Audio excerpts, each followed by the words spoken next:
Satan's next attack against the messianic line appears in Genesis 6. I must preface this discussion by noting that the previous chapter, Genesis 5, is a genealogy of Adam through Noah and his 3 sons. This is important because it is contextually harmonious with the view that I take on Genesis 6 and the strategy we see Satan employing here. The following view is not without controversy.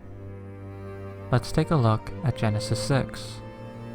Now it came to pass, when men began to multiply on the face of the earth, and daughters were born to them, that the sons of God saw the daughters of men, that they were beautiful, and they took wives for themselves of all whom they chose.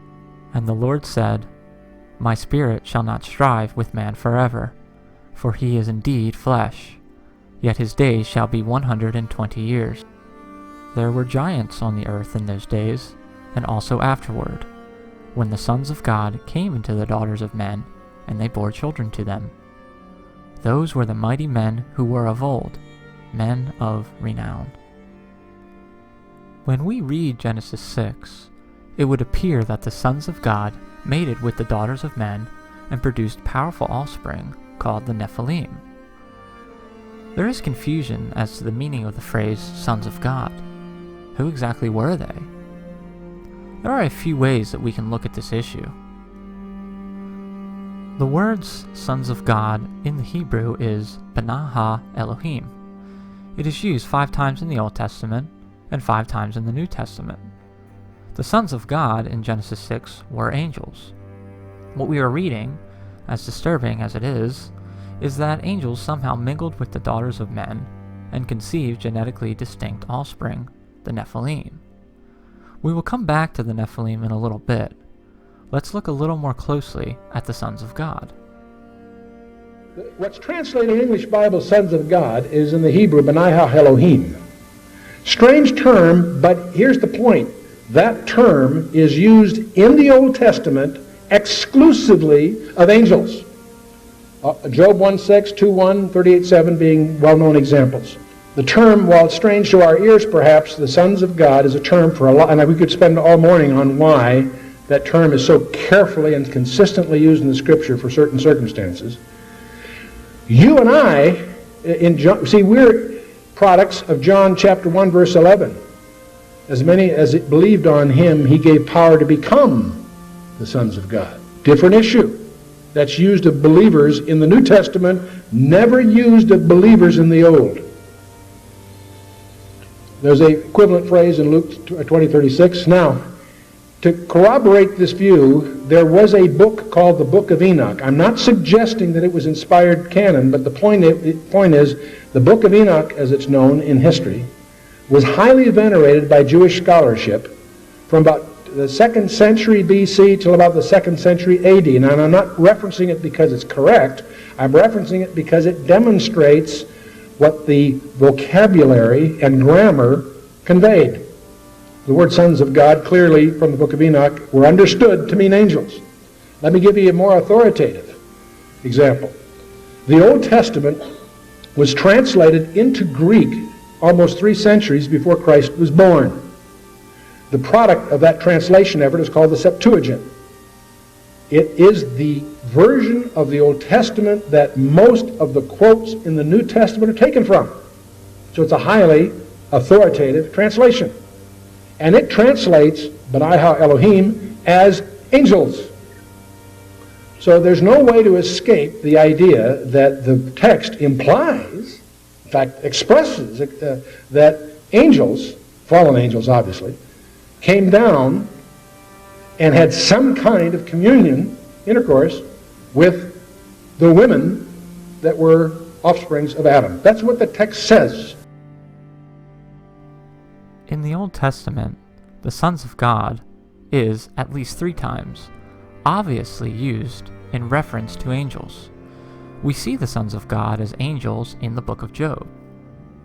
The usage of the phrase in Job 38:7 is undoubtedly angels. We see this from the context of the verse. We see that the sons of God were shouting for joy before Adam was even created.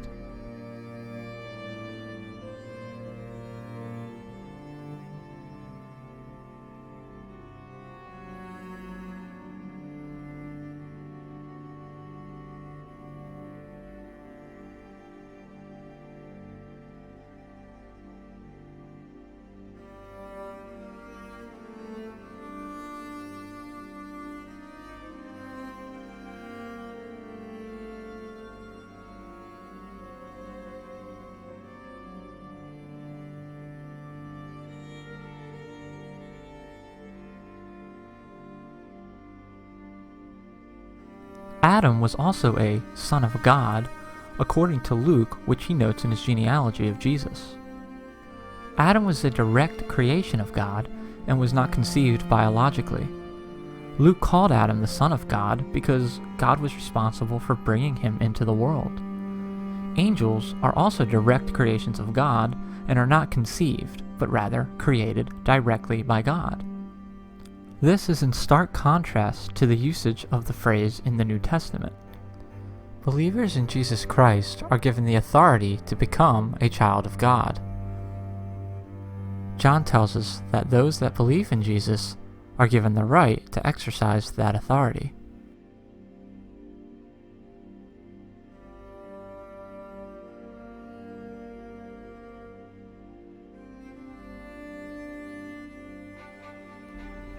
Paul tells us that for all who are led by the Spirit of God are sons of God.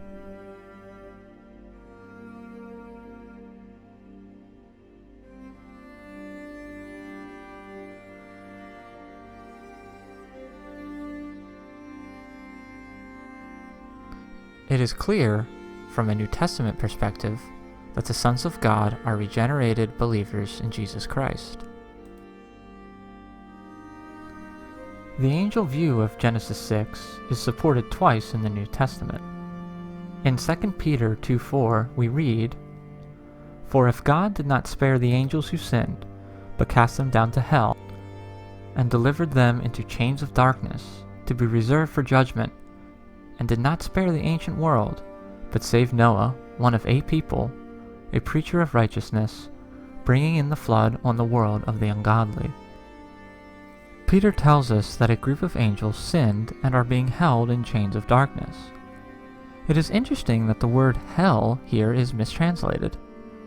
The use of hell here is not Gehenna, but rather Tartaros, which is a close Greek equivalent. Tartarus is, in Greek mythology, a place that is similar to hell. Interestingly, it is the place of imprisonment for the Titans, a race of giant deities that were the offspring of gods. It appears that the group of angels that Peter is referencing here are distinct from the ones that originally fell with Satan. We know that Satan and his angels are not in hell yet, but rather, hell was created and prepared for them for their final judgment.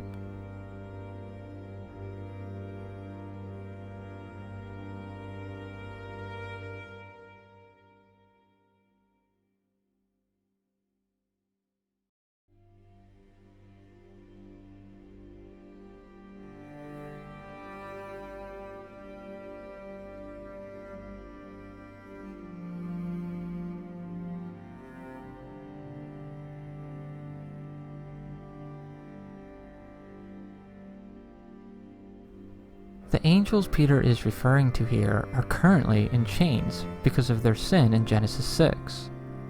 Notice also that Peter directly links the angels' sin to the days of Noah in one sentence. Peter is reminding his readers that the angels he's referencing are the same ones in Genesis 6, in the days of Noah, prior to the flood. Jude also gives us some more insight on this issue.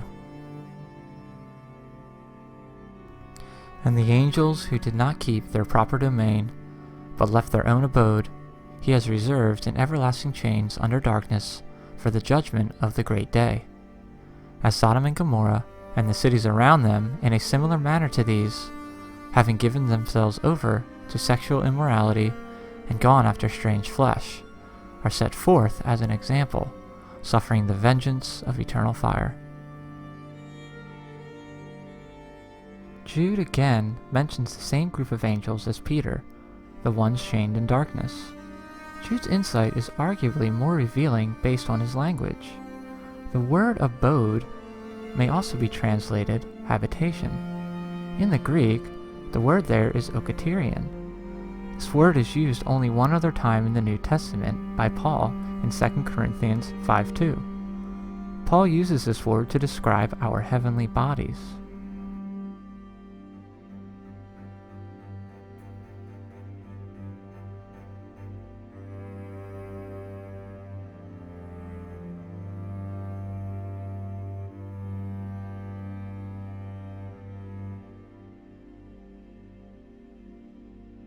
Since Jude's use of the word here is the same, it is logical to conclude that the angels that sinned left their own spiritual body, a body that may or may not be similar to what Paul was eagerly yearning for. Another interesting aspect revealed by Jude is similar to Peter's connection to the flood in the days of Noah. Jude likens the angels' sin to Sodom and Gomorrah in verse 7. I simply cannot help but make the interesting connection between Genesis 6 and the cities of Sodom and Gomorrah. We are told that these cities were exceedingly wicked. We also learn that Lot was visited by 2 angels. We read in verse 4 that the men of the city not only believed the angels to be men, but wanted to have relations with them.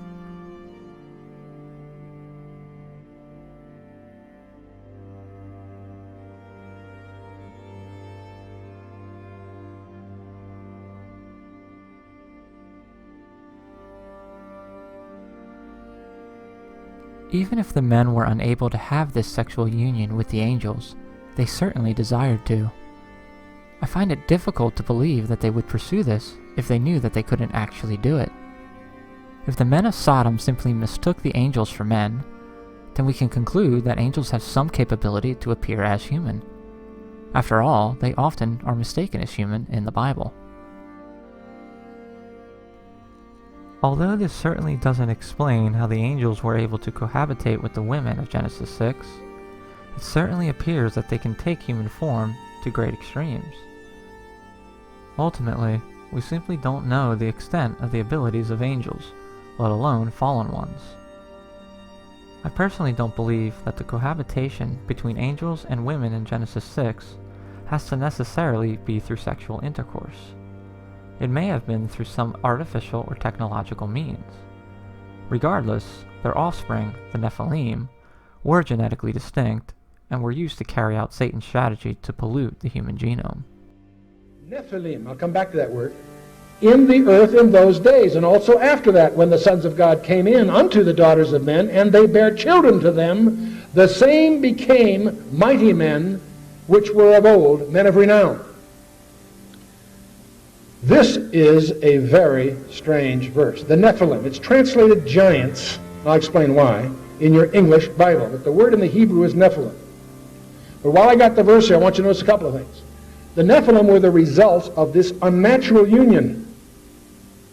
The angels had intercourse with women, and their offspring were the Nephilim. Don't confuse the Nephilim with the fallen angels. Nephilim in the Hebrew means the fallen ones. It comes from a verb, nephal, which means to fall or be cast down, to fall away or desert. So Nephilim is a noun, a plural noun from the verb. It means the fallen ones. Also associated with it in that verse at the end, it says the Hagabarim, the mighty ones, the men of renown. When this was translated into Greek in the Septuagint, the word is gigantes. It was transliterated in our English Bible as giants. They did happen to be giants, but that's not what the word means. It comes from gigaz, which means earthborn. So the Hebrew translators really said they were the fallen ones. The Greek translators call them the earthborn. You'll see why as we go forward. The attribution of the Nephilim as giants comes from the use of the word in the book of Numbers.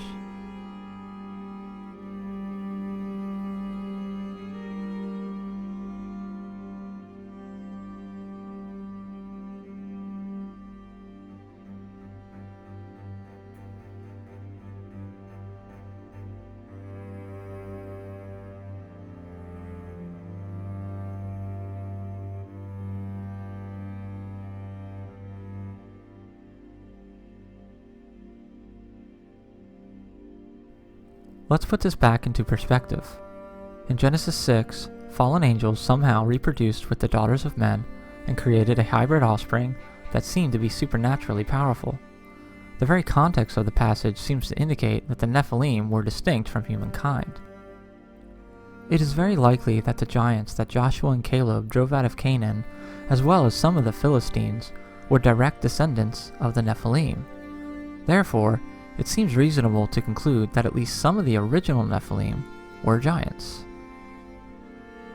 It is also interesting that the presence of these beings seems to be directly linked to the pre-flood environment. Right after we are introduced to the sons of God and the Nephilim, we see that God is preparing to wipe mankind off the earth. Why? This, I believe, highlights the satanic attack. We are told that Noah was perfect in his generations.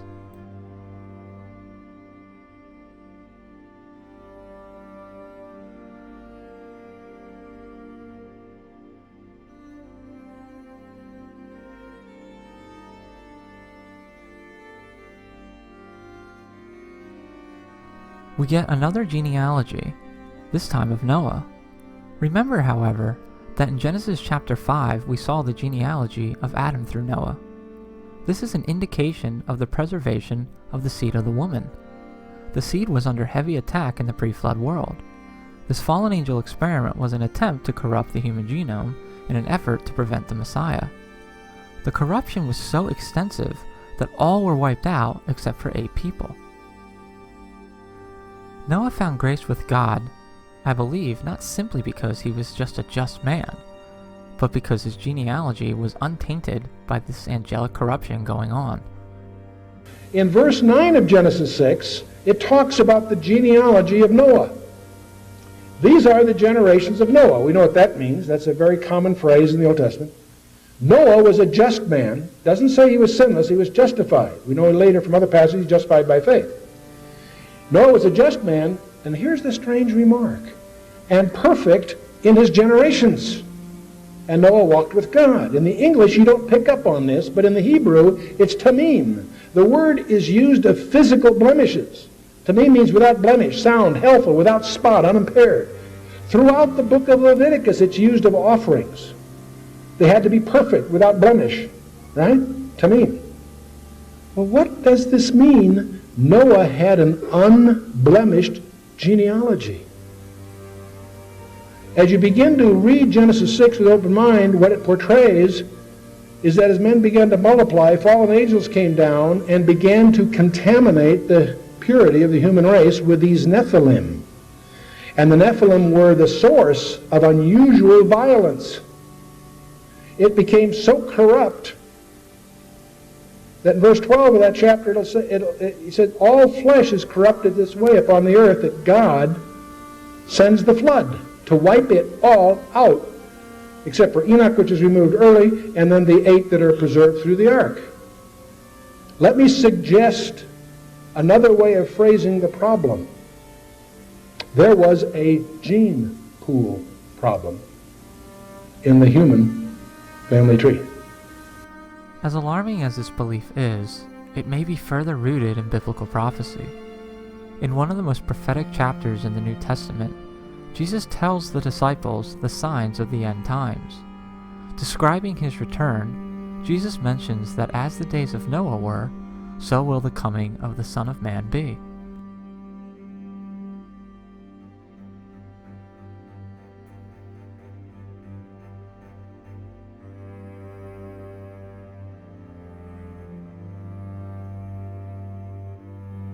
The days of Noah saw an unveiling of the spiritual world. The interaction with angelic beings, the eruption of the Nephilim, and the ultimate destruction of the old world is, according to Jesus, going to reoccur. We are going to examine this a bit in a relatively new phenomenon, one that has some eerie similarities with the days of Noah.